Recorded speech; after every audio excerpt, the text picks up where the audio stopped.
Assalamu alaikum and welcome to the Medical Black Book. Our today's topic is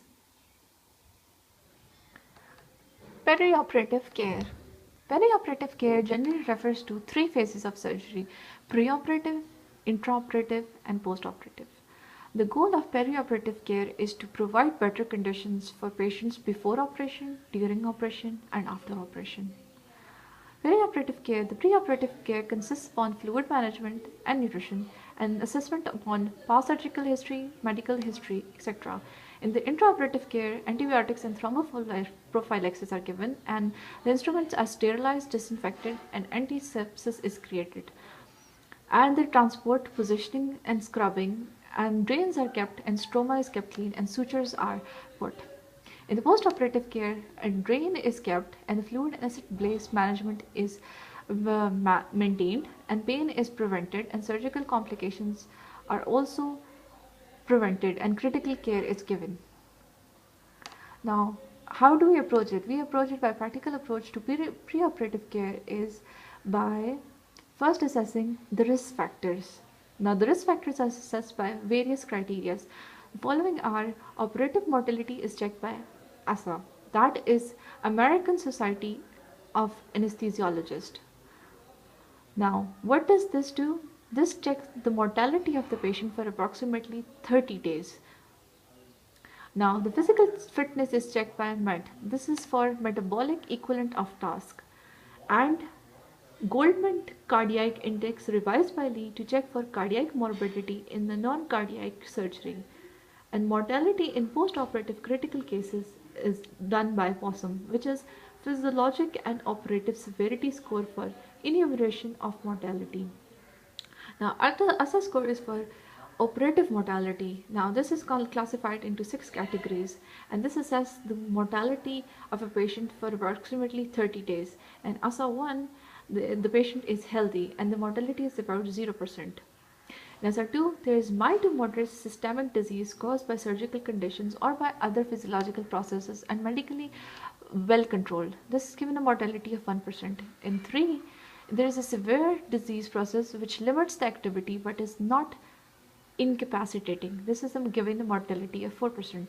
In 4th, there is a severe incapacitating disease process that is constant threat to life. This is a given mortality of 20%.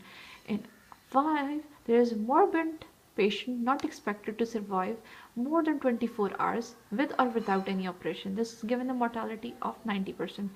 In the 6th, this is declared dead, brain dead patient whose organs are being removed for donor purposes.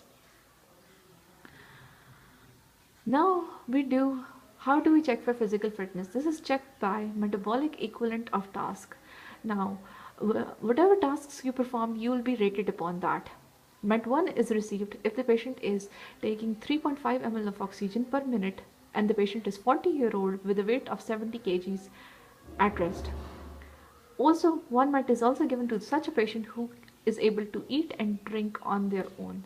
4 METs are given to those patients who can climb 2 flights of stairs. 6 METs to a short run. 10 METs to those patients who take part in strenuous activity or sports. If the patient has more than 4 METs, the chances of risks are decreased. Now, Lee revised cardiac index. This consists of major cardiac events, and these patients are given points according to their increasing number of risk factors. So, if a patient has one risk factor, they will be awarded 0.1 and they will be in class 2. So, if the patient who doesn't have any risk factor, they will be appointed 0.0 and they will be classified as class 1 with the risk of 0.4%. These are the common risk factors: history of ischemic heart disease, history of compensate or prior heart failure, history of cerebrovascular diseases, diabetes mellitus, renal insufficiency in which the creatinine is more than 177, and high risk surgeries. If the patient has 1 point or 1 risk factor, they will be classified into class 2 and their rate of risk would be 0.9%. If 2, they will be awarded class 3 and they would have a risk of 6.6%. 3 or more, they would be classified into class 4 and they would have a risk of 11%.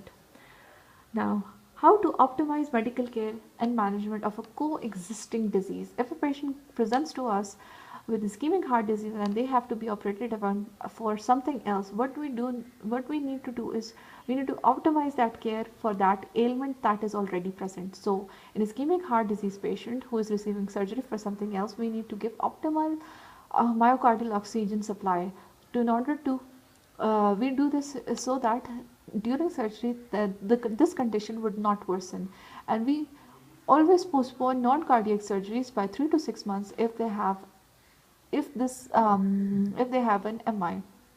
To minimize an MI, if the patient is receiving surgery for such a case, anesthesia, we give that type of anesthesia that dampens the stress to surgery to provide an adequate degree of cardiac stability, as well as we give the patient beta blockers for prophylactic services.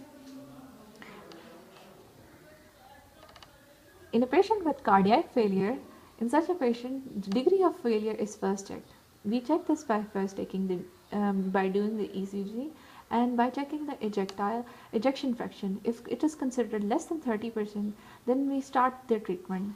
The first line of treatment is basically giving the patient medical care. The medical care consists upon beta blockers and the ACE inhibitors. Then we use such type of anesthesia that minimizes the cardiac depression, and if any arrhythmia is present, that should be controlled, and if any electrolyte imbalance, that should be corrected. In case of respiratory failure, always know whenever you give general anesthesia to a patient for any abdominal procedure, there is a change in the respiratory physiology. There is a depression or decrease in functional residual capacity, and this general anesthesia also depresses the CNS centers. So in order to avoid respiratory failure in such a patient, what we do is we give them before the surgery bronchodilators, and we make the nutrition status optimal, and albumin levels should also be corrected, and physiotherapy should be done.